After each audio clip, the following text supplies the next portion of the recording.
Hey, what's going on, everybody? So I'm in the Garden of the Gods right now, and I'm currently filming a different video. But since I'm here, I kind of wanted to test out some focus stacking. And focus stacking is pretty much just placing different photos on top of each other that are focused differently, where every single object in the entire frame is in focus. And it gives a really cool look to your photos. So I kind of wanted to just try it out and just kind of see how it goes. I have this spot just right over here that I think will look pretty cool. But I've never done it before, so I really just wanted to try it out. But I'm gonna take you like step by step through the whole process. First shooting, and then we'll go back to the house and get everything edited and just see how it turns out.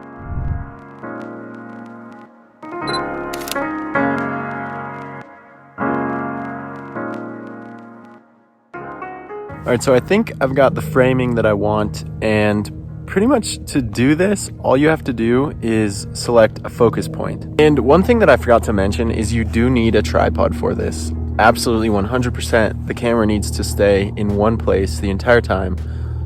I've tried to do it handheld and it looks horrible. It does not work. So a tripod is definitely 100% necessary to do this. But once you have it set up on the tripod, and once you have your framing correct, all you're gonna wanna do is get a focus point selected. And if you can see that little box that I'm moving around down below. So you're gonna take a photo focusing on the bottom here of the screen, snap that photo. Then what I do is I do 1, 2, and then I snap another photo. And then I'll do it again, 1, 2, snap another photo. 1, 2, and snap our last photo. You're just basically focusing on every single section of the image. And then I'm gonna take some more photos with some different framing, maybe go to some more spots, but that is the whole step-by-step process. So I will see you back at the house with a few more different shots of a few different locations. But those are the steps that I am taking. All right, so I just got back to the house, so I'm gonna go ahead and import the photos and then open them up in Lightroom. So the entire process is pretty much done in Photoshop, but the reason that I open them in Lightroom is to just make it easier for me to select which photos I'm actually gonna use for the focus stack. All right, so now that we have everything imported, I've actually already gone ahead and starred the ones that I'm going to use for this. So we're just going to go ahead and select all of the ones that we want to use for this. And then I'm going to go over here to develop. And all I'm going to do is I'm going to change the crop. So my camera shoots standard 16:9. So we'll do that. And we'll just change it to original so we get the full frame of the image. And then we're going to scroll down to here and go to remove chromatic aberration and enable profile corrections. And it's basically just gonna correct the photo. And all you want to do is just make sure you have whatever lens you use selected here. So I use the 16:35 to shoot these photos. So I have that selected. And then as you can see, I still have all these selected, so make sure that they're selected. And then I'm gonna push sync. And it's gonna give you an option to select whatever settings you want. And all we've changed was the crop and those profile corrections. So none of this other stuff really matters. So we're just gonna go ahead and press synchronize. And as you can see, that was really quick. So now you can see all of these photos have the same lens corrections and the same crop on them.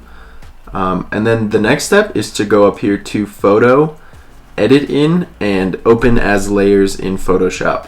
Depending on how many photos you have and how big of a file they are is really what determines how long these photos will take to import, but it's usually not too terribly long. Alright, so once you have the photos in Photoshop and you can see all of them in this right hand corner, what you're going to do is you're going to want to select all of them, so you can just Command plus. So once you have all of them selected, we're going to go up here to Edit and Auto Align Layers. just leave this on auto. Okay. And this will take a little bit of time, again, depending on how big of files they are and how many files you have. Alright, so it's aligned all of our layers here. And as you can see, there's some white strips around it.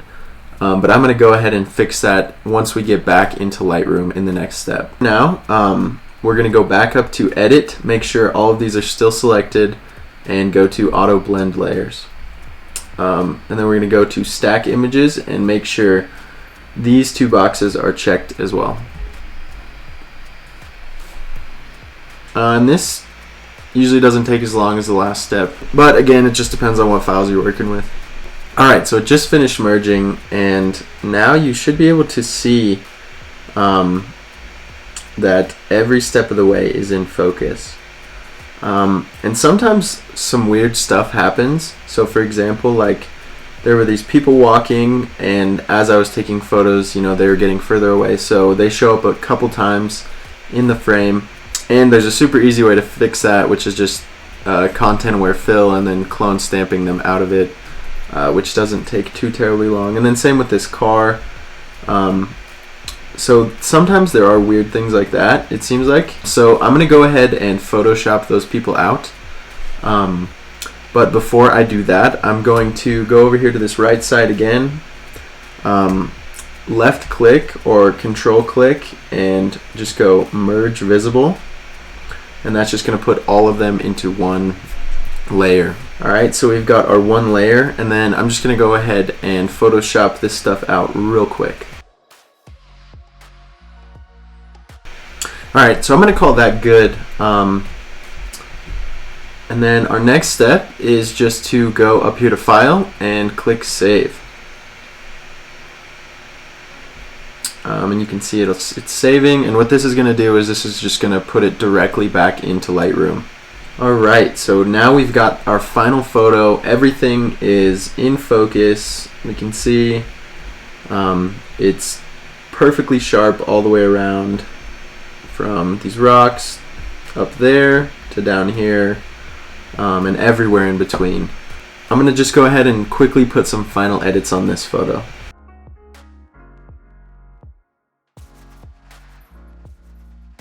Alright, well, I think I'm probably going to call this photo good right about here. But yeah, honestly, all in all, like, these turned out pretty good. It's kind of fun to just try different things with photography. And this is something, like I said earlier, I've never even done before, at least to this extent. I hope you guys try it out, kind of see what you can do with it yourself. So I think that's pretty much it, but I'll be back with another video on Wednesday. So I'll talk to you guys then. Later.